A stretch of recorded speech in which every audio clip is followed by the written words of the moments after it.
Olá, eu sou a professora Flora e vou apresentar a pesquisa Atividades Online de Comunicação e Lazer na Terceira Idade, que eu desenvolvi junto com o professor Rudimar, professor de Administração na Universidade Federal de Santa Catarina.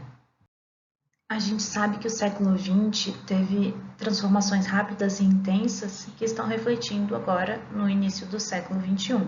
Uma delas foi a ampliação da utilização das tecnologias digitais, o aumento da expectativa de vida junto com a redução da taxa de natalidade a partir dos anos 70, ele vai resultar no envelhecimento populacional, que é o percentual de idosos em relação à população jovem, que vem aumentando em todo o mundo, né?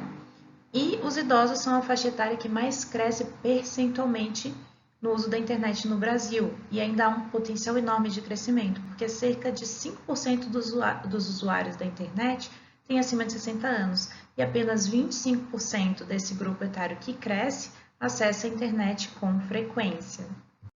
O envelhecimento populacional no Brasil é mais acelerado do que a maioria dos países da América Latina, e o país, em 2025 ou 2030, vai ser o sexto país em idosos no mundo, mas há pouca discussão sobre as pessoas mais velhas na área da administração.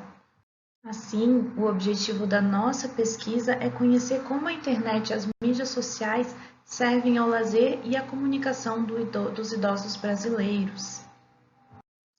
Quem estuda o idoso sabe que uma das características desse público é a diversidade. Eles são muito diversos entre si, né? E existe alguns modelos que falam que, além da idade cronológica, a gente tem que visualizar outros pontos do comportamento do consumidor idoso. Envelhecimento biológico, que são questões funcionais que podem mudar o comportamento.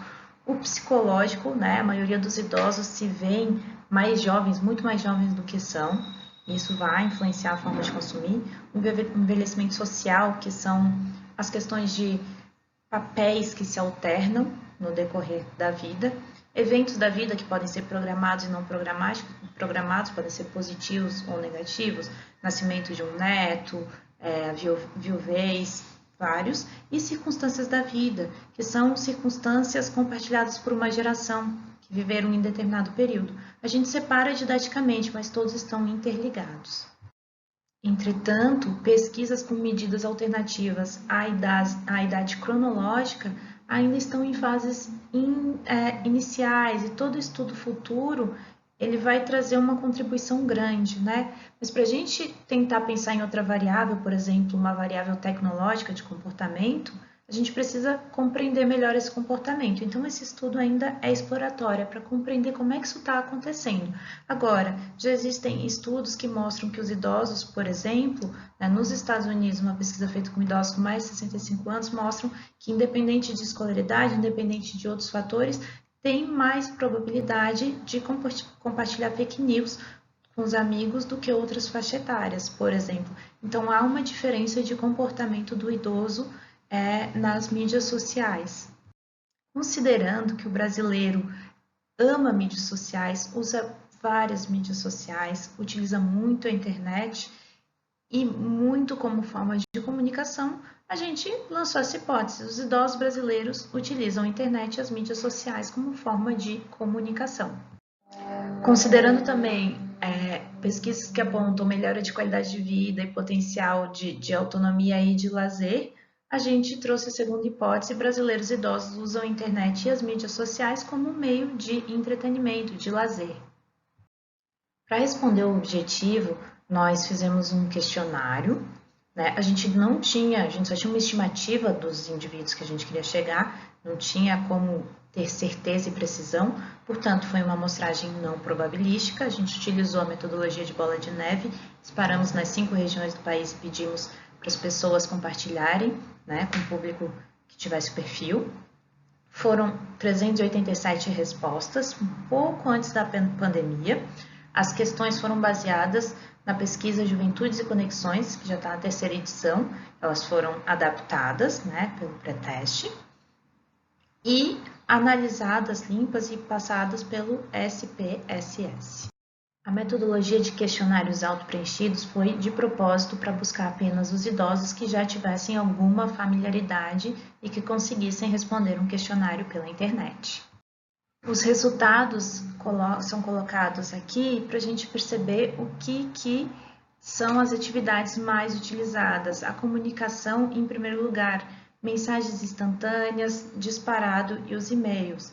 Mas outras atividades também são relevantes, né? Como baixar filmes, leitura de livros, cursos online. Tudo isso teve alguma representatividade na amostra. Um ponto que se destacou muito, não foi tanta surpresa, é o uso do WhatsApp pelos respondentes, que é muito alto.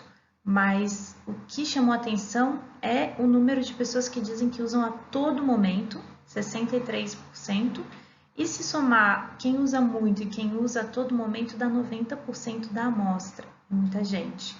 Logo, em seguida veio o e-mail, que também é muito utilizado, né? Mas nem chega perto a frequência de consumo do WhatsApp.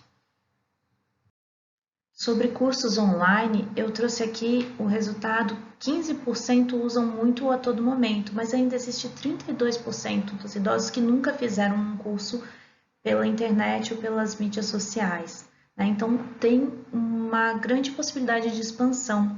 E quem estuda educação para idoso pode entender que as motivações de um curso online para o idoso pode ser diferente do que o curso online para o jovem, por exemplo, porque o idoso não necessariamente quer uma capacitação para o mercado de trabalho. Claro que o jovem também pode ter outro foco, né? Mas o idoso geralmente vai buscar questões de autoconhecimento, realização, motivação. Quanto ao uso de séries e filmes e TV, há um elevado consumo, mas também a gente percebe que ainda pode ser mais desenvolvido esse mercado. O ponto mais discrepante nos itens pesquisados em relação aos jovens e aos idosos é o baixo consumo de games pelos idosos, né? Pela internet. Apesar de alguns admitirem fazê-lo, é muito diferente com o percentual dos jovens.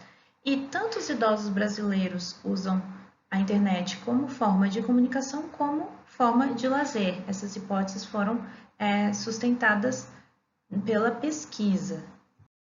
Assim, essa pesquisa ela fez uma pincelada de alguns pontos, né? A gente traz várias reflexões no decorrer do trabalho para a gente começar a olhar esse público e pensar nessa dimensão, né?